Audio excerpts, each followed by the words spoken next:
Hi, it's Larry here of Xbox Live's Major Nelson. I'm here with Dan Greenawalt, who's the creative director for Forza Motorsport. Dan, we're here to talk about one of the most exciting features of Xbox One, and this is the concept of the impulse triggers. Before we get started, though, how would you describe it? Well, haptics, which is the study of how your hands actually interact with these digital worlds, that feedback, it's something we're really interested in at Forza Motorsport. We found that we can make players better using rumble. So we've had rumble, obviously, for a long time, but these new impulse triggers are putting rumble in each one of your hands under your fingers. So you're getting impulses in the actual trigger itself.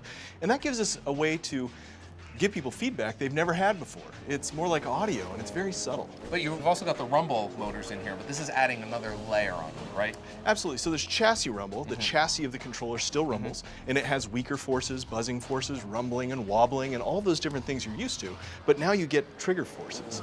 And we can blend those as designers. This is what's so great. We can give a feedback it's almost three-dimensional, where you can really take in the car in your hands. Now, it's subtle, of course. If you notice rumble when you're playing, you've got too much. You really want it to just subtly affect how you play, make you better. Yeah. Now, you're in a unique position because you're able to work with the platform team as they were coming up with the idea. Tell me about the first time you and your team heard about it and you were like, wow, this is kind of cool. Well, actually, we were on the ground floor with the Xbox team at the very beginning of Xbox One, and they were looking for what sort of improvements would be useful in the controller.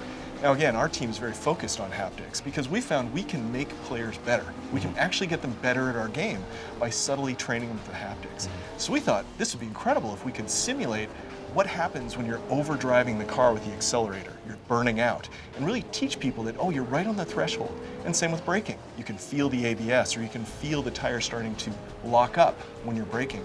Giving those forces complete independence so that you can feel them independently in each hand, that would really help people get better. Well, certainly it makes a lot of sense because for those of us who have driven, when you're driving, most times you get direct feedback from the road in your car, depending on how finely tuned your car is. So this makes a lot of sense, doesn't it, for driving games? It does. When you're in your car, you're getting feedback from all of your senses, including feeling the G's in your butt. When you're driving with a controller, we found that most players, when they're not really familiar with a racing game, they can be very digital. Steering, full steer, full accel, full brake. Now, you wouldn't want to do that in a real car. Right. You're going to kind of kill yourself. Yeah. Well, we can train them through audio and we can train them through haptics to be a little bit more analog. That means use more of that throw. And we train them by actually not just changing the game, but changing what they feel in their hand. I was playing a demo earlier, and sometimes it's very strong and sometimes it's very subtle, so you guys can dial it up or down accordingly, right? And it's completely physically based. You're absolutely right. So we dial it up when you're really into beyond the threshold of the tires. And it happens automatically. That's the nice thing about having a great physics engine, is that when the tires are beyond their peak, we know exactly how far beyond their peak are, and we can dial up or down the rumble based on that. Well, I've heard enough. I want to get behind the wheel and check it out. Let's do it. All right.